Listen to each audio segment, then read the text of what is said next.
Hi guys and welcome back to the channel. Today I've got two replays in the tier 8 premium medium tank, the Deathstalker M46 pattern. Now this is a tank that's very similar to two other tanks in the game, and that is the Pershing and the M46 pattern Korea. Now it's basically an M46 pattern Korea, but with a different skin and different stats. Why that's a thing, don't ask me, I don't know. But it basically has better everything than the pattern Korea for some reason.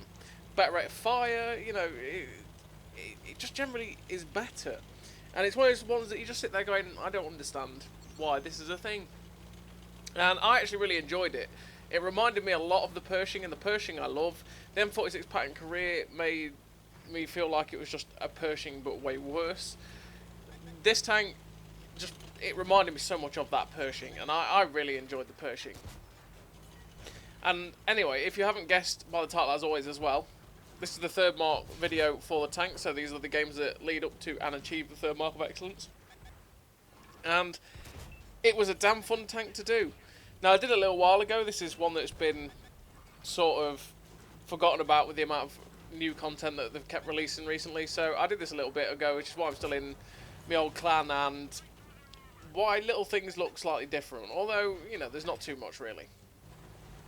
So, we're on the first game, we're on Kasserine, and we have taken the really aggressive position that I do like to take. And you're seeing why this position is good, because you do get good shots across the whole map, and if artillery ignores you, which, I mean, if artillery ignores you generally, it's always very nice, right?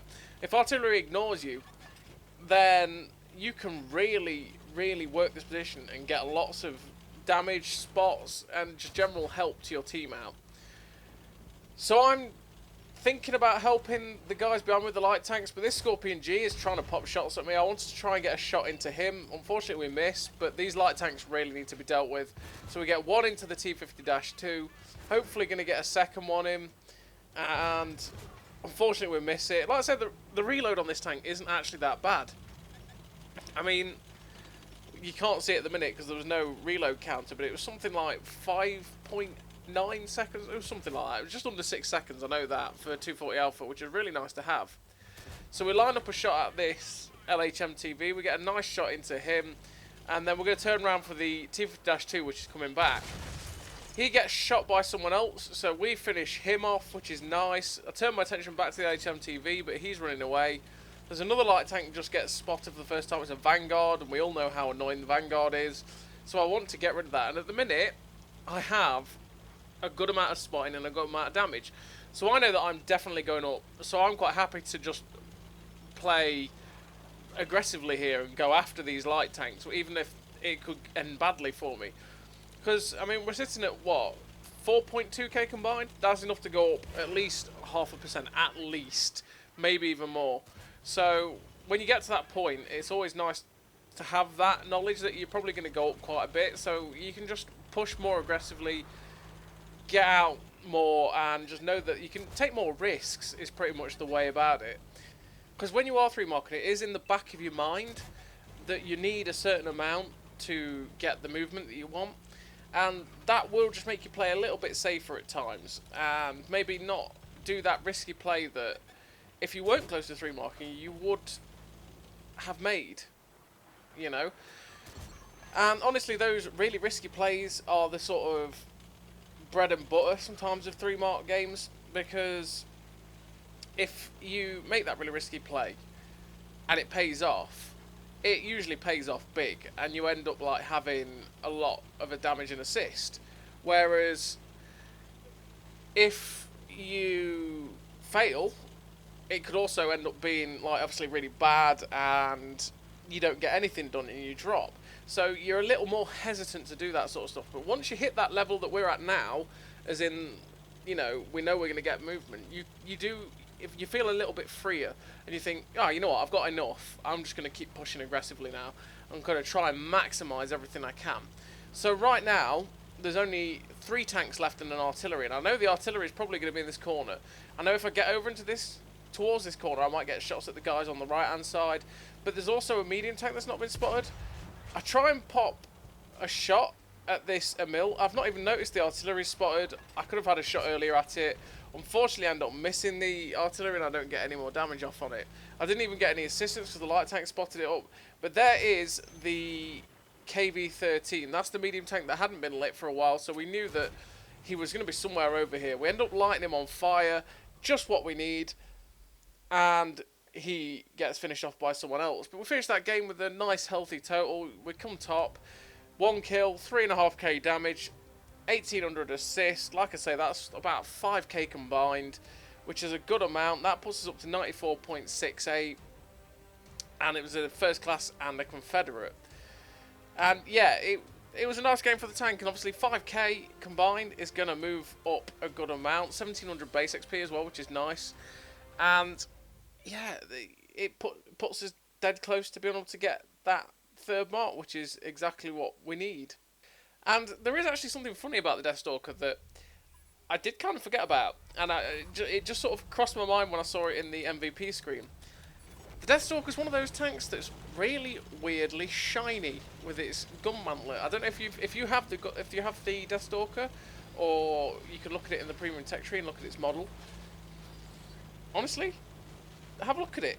The gun mantlet's really shiny. The gun's really shiny. In game, it looks fine. There's not much difference to it, but it's a really odd thing. You'll see it when you look at it. Honestly, you'll probably have a little bit of laugh going. It's a really over polished tank. So anyway, we're on this second game on Kaunas, and we've got the southern spawn, and what we're going to do is we're going to push into a position that I usually take this position on Kaunas because it's a good position to catch out anyone like this T28 Proto that is crossing in the open. It means you're going to get free shots, and if they go past that little ridgeline that we just looked at, they're going to get wrecked. You're going to get most of the spotting on them, and you're going to get the damage. We get a nice shot into the side of the T28 prototype there as he's backing up. We're looking for more shots at these guys. That T28 is backed into an awkward position for us, but fortunately enough for us, the VK45028 has also backed up, but into a better position for us to shoot him, and at an angle which means we can pen them. Obviously, the T28 prototype is going to be one of those that if we get shots into his side, we're going to get a good amount of damage off of it. We're going to pen it, great. But because we've only got 192 pen on the AP, we're going to struggle with the front of a T28 prototype. And that's something that obviously the Deathstalker will struggle slightly more over than the Pershing, because the Pershing has like 223 pen on its standard gun. Although, to be honest, I wouldn't recommend using that gun because it has better accuracy and better pen, right? But the 190 pen gun that the Pershing gets has just utterly ridiculous DPM. Has 190 pen, which again, with 190 pen, 268 prem pen, that's enough you could ever need at tier 8. That's fine, right? You can pen everything pretty much with that. And that blistering rate of fire is just amazing to have on the Pershing, and it's really good on this tank. This tank fires actually only slightly slower, and it's just a nice rate of fire to have in general. It means you can just... You catch someone out, basically, you're going to just wreck the day so damn fast that they've got no health left after they've blinked, and that's always great.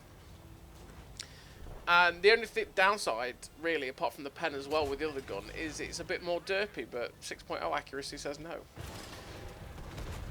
So we end up getting caught out a little bit by the Oh-Ho, but unfortunate consequence of Japanese heavies. That was a bad shot on that setter there. Yeah, problem with the Japanese heavies is that I have 260. I've just been talking about 268 prem pen, right? I can't really pen an Oh-Ho from the front with my AP, but I load prem, I press A, I get my APCR in with 268 pen, I pen it pretty much every single time.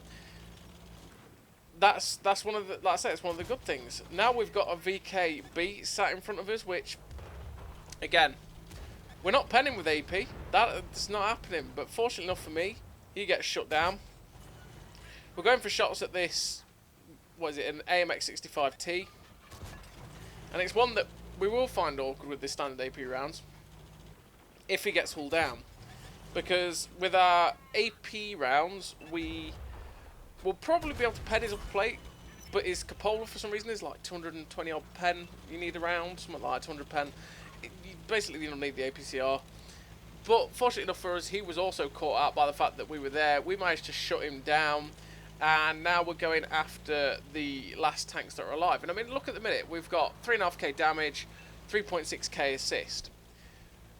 We are currently doing, like, quick maths here, brain, start, 7k combined?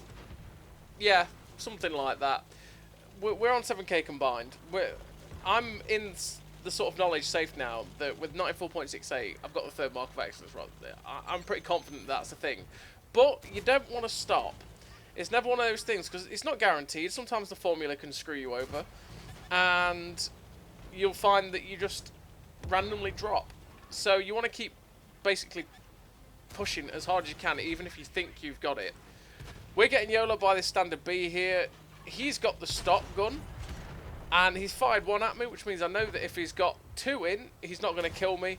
So I was quite happy to take the risk and plunge over the ridge line to get shots into him. He's fired another one. I think he's fired them all, and we're going to shut him down. Well, we don't shut him down. We put a shot into him and don't finish him off. We just low roll. But we get another shot into the 111-1 GFT, and we low roll on that one as well and don't get to finish him off. But at the end of the day, we finished with 5.2k damage and a whole bucket load of assists. So it's exactly what we needed in the Deathstalker in a great game. Finished with 3 kills, 5.3k damage nearly, 3.8k assist. I mean, that's nearly 9k combined for a tier 8 medium tank. And we got the ace tanker, the sniper, the confederate, the high caliber, and the third mark of excellence. And we finished with 95.81. I mean, yeah, it put us way over a percent. 2.5k base as well. A great game for the Deathstalker pattern, which is a pretty decent tank. And I like it because it's very similar to the Pershing. It's one of those tanks that if you have the Pershing and you've played the Pershing, you like the Pershing, you will like this tank. So, as always, everybody, thank you very much for watching, and I'll see you next time.